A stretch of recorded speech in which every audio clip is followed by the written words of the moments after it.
may mga pagkakataon na kahit kalmado tayong umalis ng bahay, dahil sa mga environmental factors, ay nag-e-escalate din yung emotion niya. Ang dami po palang factors. Yes. Ang totoo, ayon pa sa mga pag-aaral, minsan nagsisimula ang road rage sa pasahero, hindi dun sa mismong driver. At ang isa pang factor ay yung mainit at maalinsangan na panahon.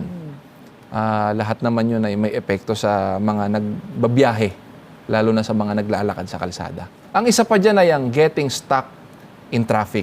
Traffic situations may also trigger more aggressive behaviors among those prone to road rage. For example, running late and traffic congestion can lead to speeding. At ang isa pa, kapatid na Lu, ay yung anonymity. Pagka nararamdaman ng isang nagdadrive na hindi naman ako kilala ng mga kasama ko sa kalsada eh. Hindi naman nila alam kung saan ako nakatira eh. Kaya mas nararamdaman niyang, mas malaya siyang mag-express ng kanyang rage at hindi niya nga nakokontrol yon. Hindi yun nakakabuti.